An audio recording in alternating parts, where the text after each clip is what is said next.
Okay guys, nandito kami sa labas at day off ni Arlene ulit.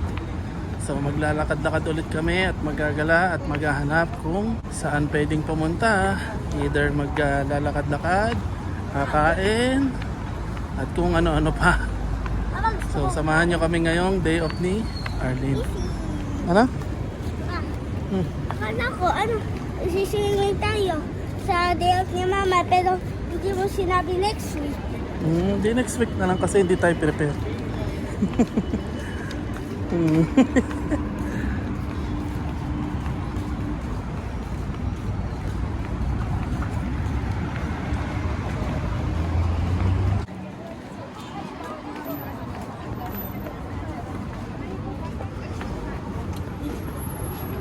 Okay, nandito na kami sa destinasyon at papunta kami dito sa Lulu. Kasi ipapa-adjust ni Arlene yung kanyang relo at yung kahapon, yung pinuntahan nating naglagay ng battery, hindi marunong mag-adjust ng kamay, Arlene? Yung kamay ng kanyang relo. Kasi yun, G-Shock, yung Casio. Hindi daw siya marunong. Kaya dito tayo magpapaayos.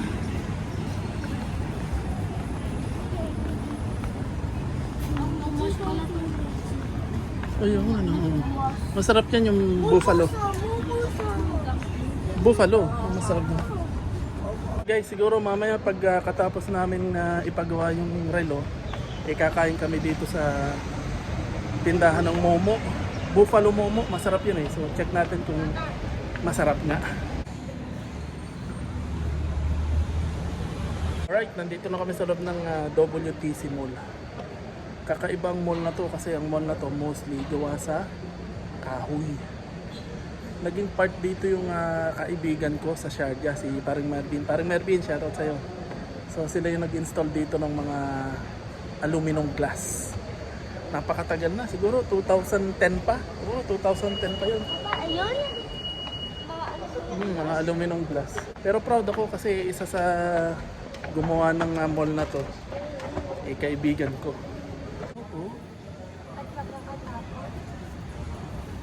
Okay na? Naayos yung relo? Oo, naayos niya. Yun talaga yung mga nag- Tama na yung oras. Oo. Nga.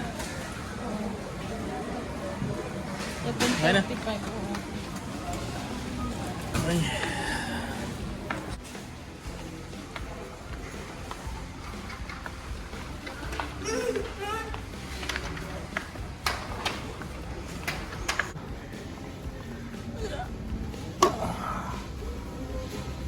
So bibili kami ng tausi.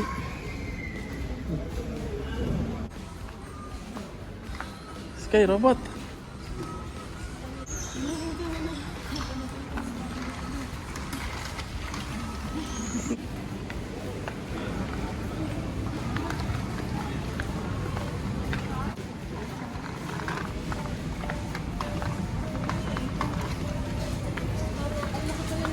Oh, napakalaki na. Kaya pala may map ng sakot ng Philippines. Kaya pala may robot na map. Yung mga maliligaw, no?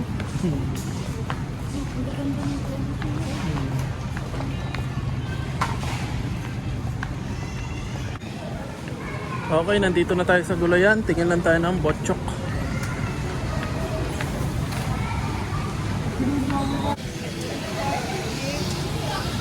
Ha?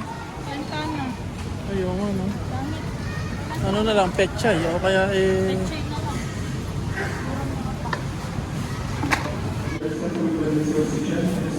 parang mas sariwa yun nandun. Check mo.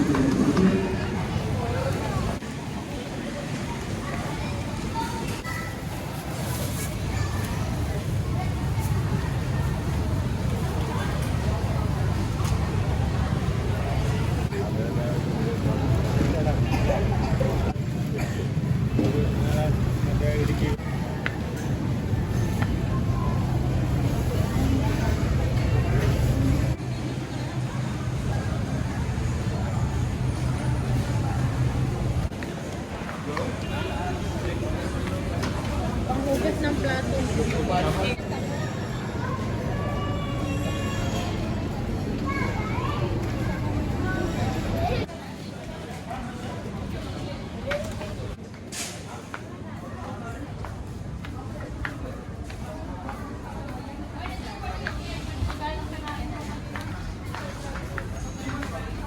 pahaba. Ang bread oh. Ito.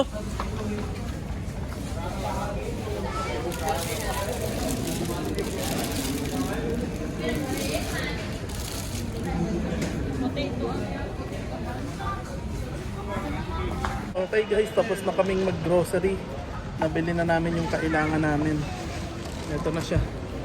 Buti na lang nagdala si Arlie ng shopping bag. Kasi may bayad dito yung mga shopping bag. Kaya kailangan lagi kaming may dalang eco bag o kaya yung shopping bag. Kasi mahal din, sayang din. 50 pills. Yung iba 25 pills. Pero hindi pa naman dito implemented yung yung supot. Kagaya na sa Pilipinas. Dito naman puro eco bag. So pupunta muna kami dun sa kainan, then kakain muna kami. Oh, sa kabila no.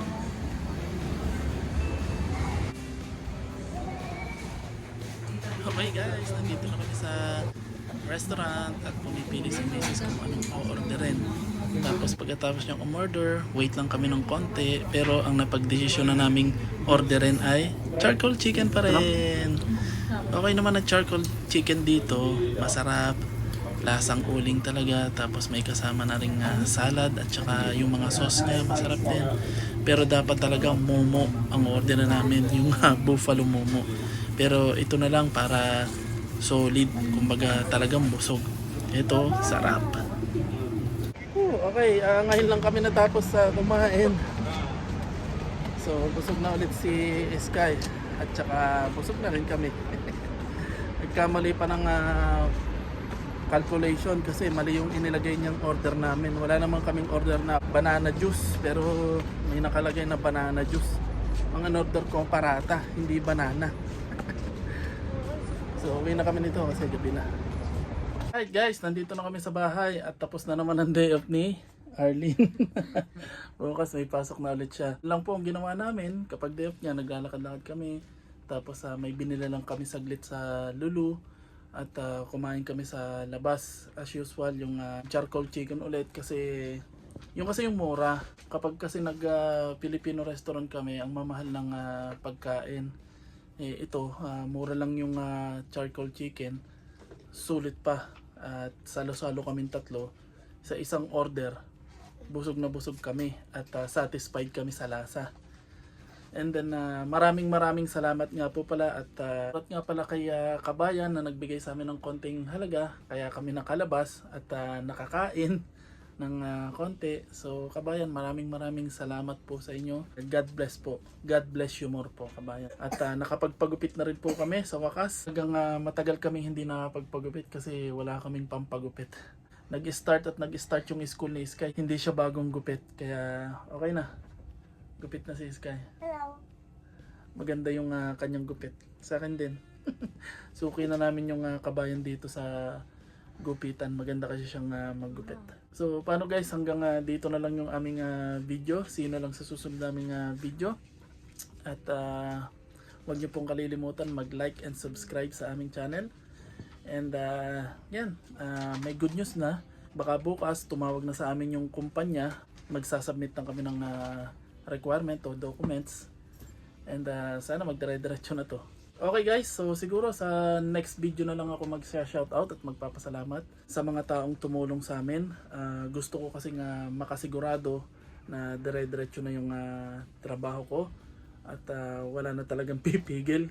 Kumbaga kapag kinuha na yung requirements talaga sa amin at 100% na diretso na yung trabaho ko, doon pa lang ako todo-todong magse-celebrate kasi 100% na. See you na lang po sa susunod na video. Sky, bye-bye na! Oh, hello. Hindi niyo ako nakita doon Bye! Like and subscribe! Bye!